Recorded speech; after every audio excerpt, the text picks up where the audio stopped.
Chief Justice Roberts, Vice President Harris, Speaker Pelosi, Leader Schumer, Leader McConnell, Vice President Pence, and my distinguished guests, my fellow Americans. This is America's day.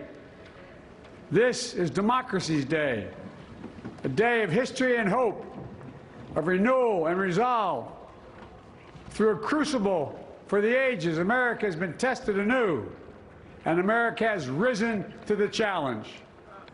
Today, we celebrate the triumph not of a candidate, but of a cause, the cause of democracy. The people, the will of the people has been heard, and the will of the people has been heeded. We've learned again that democracy is precious. Democracy is fragile. And at this hour, my friends, democracy has prevailed. So now, on this hallowed ground where just a few days ago, violence sought to shake the Capitol's very foundation, we come together as one nation, under God, indivisible, to carry out the peaceful transfer of power as we have for more than 2 centuries. As we look ahead in our uniquely American way, restless, bold, optimistic, and set our sights on the nation we know we can be and we must be.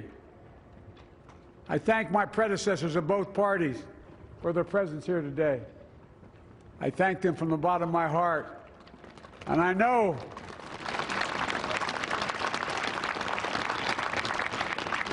the resilience of our Constitution and the strength of our nation, as does President Carter, who I spoke with last night, who cannot be with us today, but whom we salute for his lifetime in service.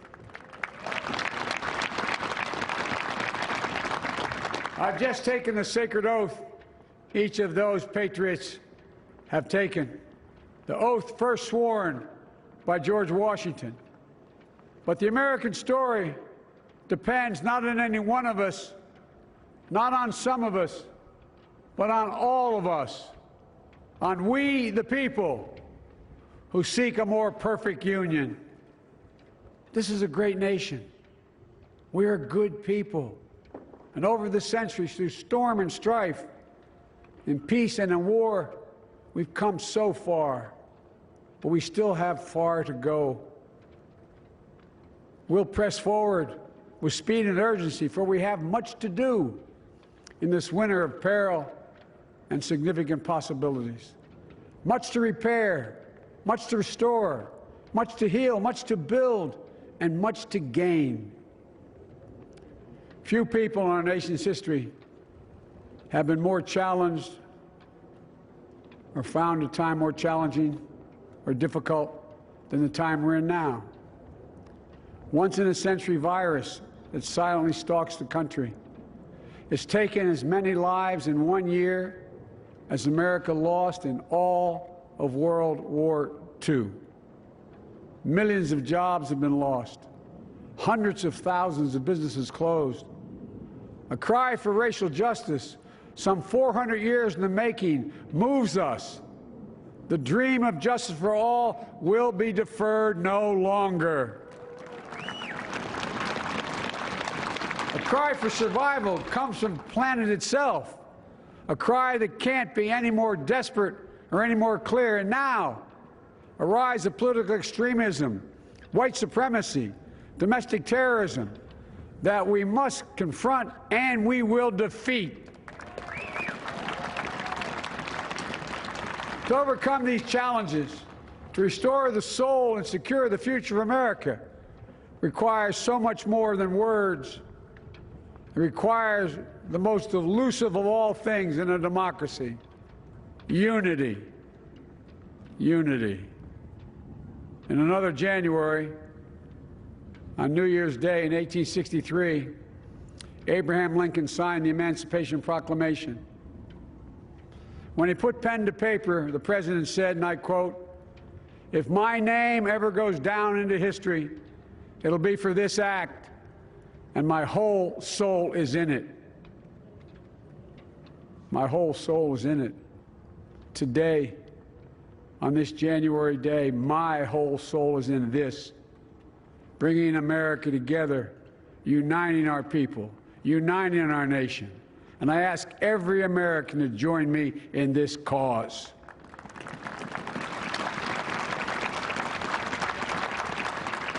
Uniting to fight the foes we face: anger, resentment and hatred, extremism, lawlessness, violence, disease, joblessness, and hopelessness.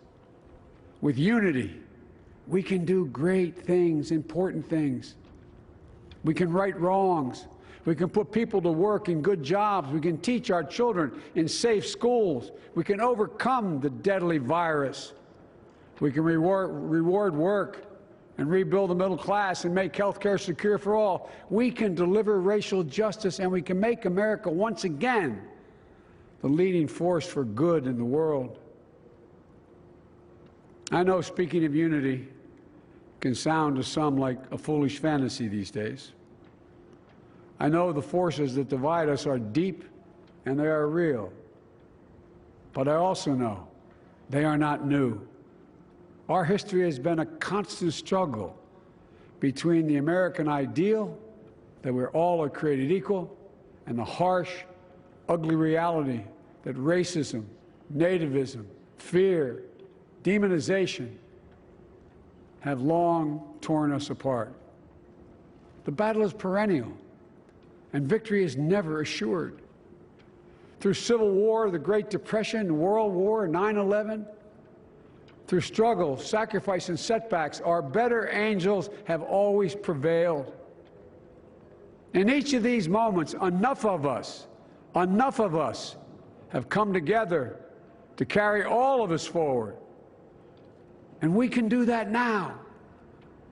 History, faith, and reason show the way of unity. We can see each other not as adversaries, but as neighbors. We can treat each other with dignity and respect.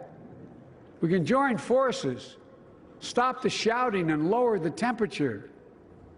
For without unity, there is no peace, only bitterness and fury. No progress, only exhausting outrage. No nation, only a state of chaos. This is our historic moment of crisis and challenge, and unity is the path forward. And we must meet this moment as the United States of America. If we do that, I guarantee you we will not fail. We have never, ever, ever, ever failed in America when we've acted together. And so today, at this time, in this place, let's start afresh, all of us. Let's begin to listen to one another again, hear one another, see one another, show respect to one another. Politics doesn't have to be a raging fire, destroying everything in its path. Every disagreement doesn't have to be a cause for total war. And we must reject the culture in which facts themselves are manipulated and even manufactured.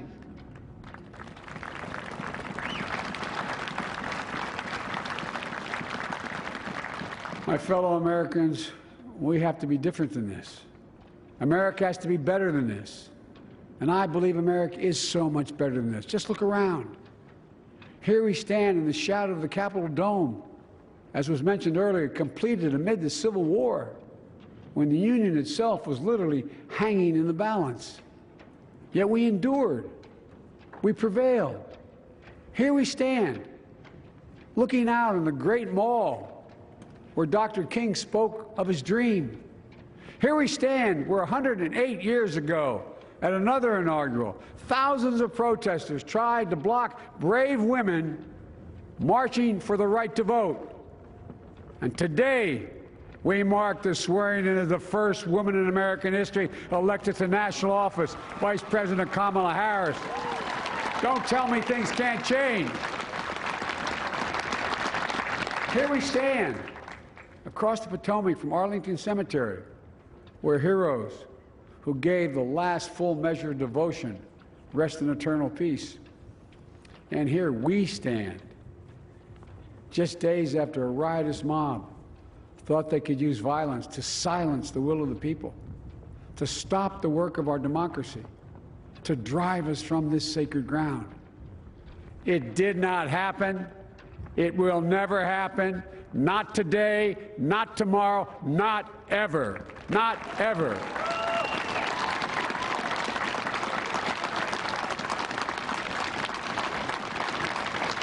To all those who supported our campaign, I'm humbled by the faith you've placed in us. To all those who did not support us, let me say this. Hear me out as we move forward. Take a measure of me and my heart. And if you still disagree, so be it. That's democracy. That's America. The right to dissent peaceably within the guardrails of our republic is perhaps this nation's greatest strength. Yet hear me clearly. Disagreement must not lead to disunion. And I pledge this to you. I will be a president for all Americans. All Americans. And I promise you, I will fight as hard for those who did not support me as for those who did.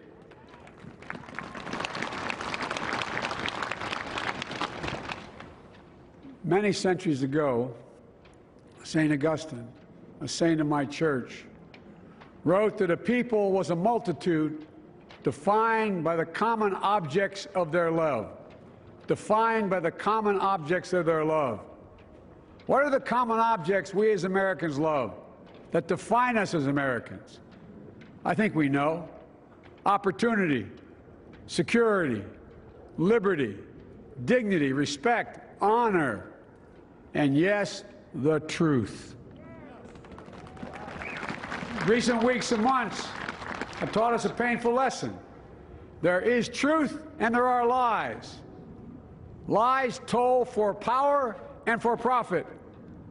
And each of us has a duty and a responsibility as citizens, as Americans, and especially as leaders. Leaders who have pledged to honor our Constitution and protect our nation, to defend the truth and defeat the lies. Look, I understand that many of my fellow Americans view the future with fear and trepidation. I understand they worry about their jobs. I understand, like my dad, they lay at bed at night, staring at the ceiling, wondering, can I keep my health care? Can I pay my mortgage? Thinking about their families, about what comes next. I promise you, I get it. But the answer is not to turn inward, to retreat into competing factions, distrusting those who don't look like you, or worship the way you do, or don't get their news from the same sources you do. We must end this uncivil war that pits red against blue, rural versus urban, conservative versus liberal. We can do this if we open our souls instead of hardening our hearts, if we show a little tolerance and humility, and if we're willing to stand in the other person's shoes, as my mom would say, just for a moment, stand in their shoes. Because here's the thing about life. There's no accounting for what fate will deal you. Some days, when you need a hand. There are other days when we're called to lend a hand. That's how it has to be. That's what we do for one another. And if we are this way, our country will be stronger, more prosperous, more ready for the future. And we can still disagree. My fellow Americans, in the work ahead of us, we're going to need each other. We need all our strength to persevere through this dark winter. We're entering what may be the toughest and deadliest period of the virus. We must set aside politics and finally face this pandemic as one nation. One nation. And I promise you this, as the Bible says, weeping may endure for a night, but joy cometh in the morning. We will get through this together. Together. Look, folks, all my colleagues I serve with in the House and the Senate up here, we all understand the world is watching all of us today. So here's my message to those beyond our borders. America has been tested, and we've come out stronger for it. We will repair our alliances and engage with the world once again, not to meet yesterday's challenges, but today's and tomorrow's challenges. And we'll lead not merely by the example of our power, but by the power of our example.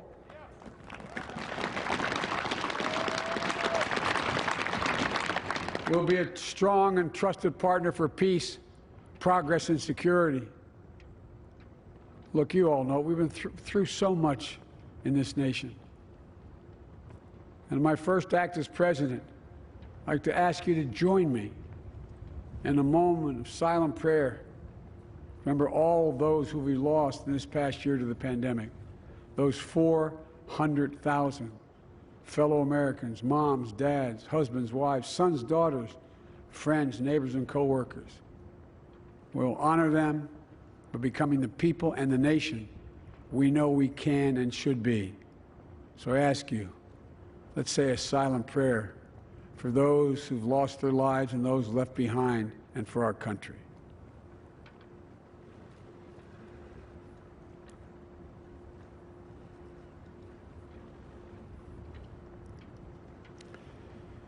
Amen. Folks, this is a time of testing. We face an attack on our democracy. It's time for boldness, for there's so much to do. And this is certain. I promise you, we will be judged, you and I, by how we resolve these cascading crises of our era. We will rise to the occasion is the question. Will we master this rare and difficult hour? Will we meet our obligations and pass along a new and better world to our children? I believe we must. I'm sure you do as well. I believe we will. And when we do, we'll write the next great chapter in the history of the United States of America, the American story. A story that might sound something like a song that means a lot to me. It's called American Anthem. There's one verse that stands out, at least for me, and it goes like this. The work and prayers of century have brought us to this day. What shall be our legacy? What will our children say? Let me know in my heart when my days are through. America, America, I gave my best to you. Let's us add our own work and prayers to the unfolding story of our great nation.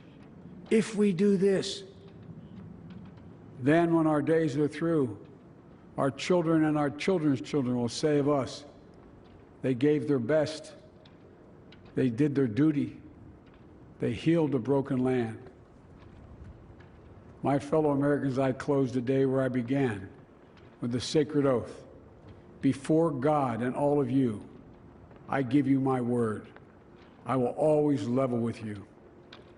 I will defend the Constitution. I'll defend our democracy. I'll defend America.